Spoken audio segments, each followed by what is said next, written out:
2S ဆင်ပါနော် 2S က2S ဆင်ရတဲ့ Wi-Fi ယူခဲ့ 2MB က 3MB ရတဲ့ကတ်တွေပေါ့နော်ဒီကတ်တွေကကြတော့ဆင်တဲ့ခါကျရင်ဘက်ထရီကို 2S ပေးပြီးဆင်ရအဲ့ခါကျရင်ပုံမှန် UPS ဆင်တယ်လို့မျိုးသွားပြီးဆင်လို့မရတော့ဘူးပေါ့နော်နည်းနည်းပုံစံလေးပြောင်းသွားတယ်အရင်ကဘက်ထရီပေးရတဲ့အပိုင်းကလာဒီမှာဘက်ထရီပေးတဲ့ခါကျရင်သူက B-, BM, B+ ဆိုတာရှိတယ်အဲ့တော့အရင်ဆုံး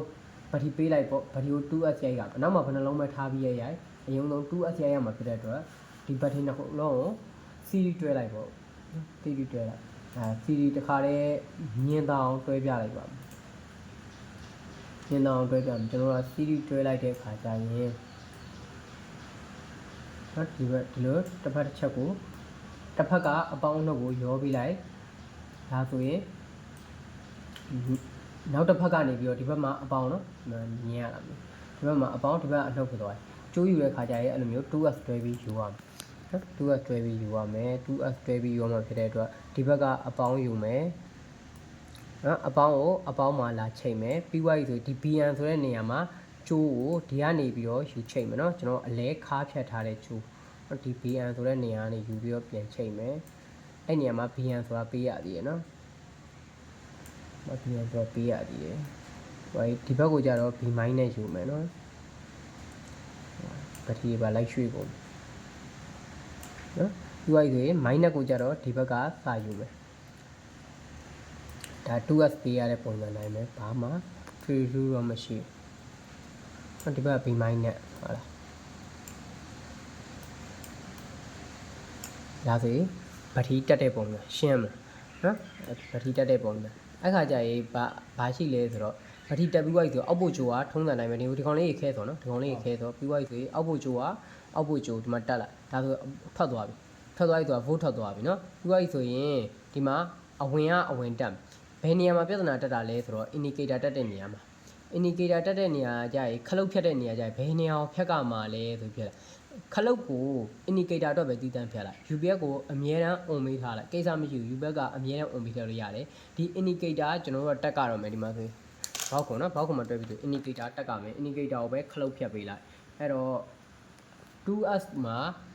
ဒီ indicator ဆိုရင်လည်းဒီလိုဟိုဘက်ဒီဘက်ရှိရလေကျွန်တော်တို့ဒီဘက်မှာ 1S ကိုခဲပူးထားတဲ့နေရာမှာ 2S ကိုခဲပူးပေး 2S ကိုခဲပူးပေးမှပဲ 8.4 ထွက်မှာပေါ့နော်တစ်ချမ်းကိုကျွန်တော်ဖြတ်လိုက်မယ်မြင်တောင်ပြကြလို့နော်ပြီးသွားပြီဆိုရင်ဘက်ထရီကနေပြီးတော့အပေါင်းအနှုတ်ကိုဒီမှာဘက်ထရီကနေပြီးတော့အပေါင်းတစ်စားကို indicator ရဲ့အပေါင်းမှာတက်အနှုတ်ကိုအနှုတ်မှာတက် BM မလို့တော့အနှုတ်တက်တဲ့ခါကျရင်အနှုတ်ကိုဓာတ်ရိုက်ကြီးသွားမတက်တော့ဘဲနဲ့အနှုတ်ကိုဂျားကန်အနေနဲ့နော် minus ကျိုးကိုဖြတ်ပြီးတော့ပဲတက်ပေါ့နော် minus ကျိုးကိုပဲဖြတ်ပြီးတက်လိုက်ပါဒီက minus ကျိုးကနေနှစ်သက်လာတဲ့ခါကျရင်လက်တွေ့မြင်အောင်ကြည့်ကျင်တယ်ဆိုတခါလေးကြည့်သွားလိုက်ပေါ့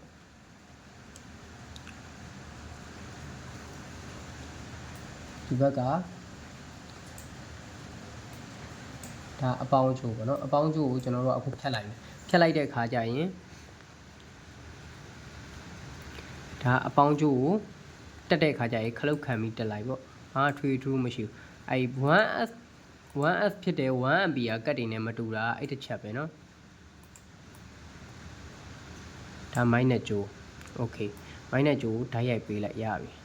indicator မှာ minus ဓာတ်ရိုက်ပေးလိုက်အဆင်ပြေတယ်ဒါပေမဲ့ပလက်တက်တဲ့ခါကျရင်ပလက်ကို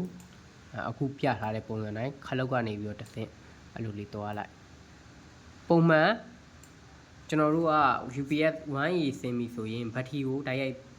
ဘက်ထရီ minus ကိုဓာတ်ရိုက်ဖြတ်တယ်အခု 2MB ဆင်းတဲ့ခါကျဘက်ထရီကို minus ဓာတ်ရိုက်ဖြတ်လို့မရတော့ဖြတ်ချင်တယ်ဆိုရင်သူ့အတွက်တီးတန့်ခလုတ်တွေလာတယ်တီးတန့်ခလုတ်တီးတန့်ကိုကျွန်တော်တို့ဒီမှာမရှိဘူးရှားတယ်ဆိုရင်အခုပုံစံမျိုး indicator ကိုပဲဖြတ်လို့ရတယ်ဒါလေးကိုရှင်းပြချင်တာပါเนาะဆင်ပြေမလားဆင်တက်မလားဟုတ်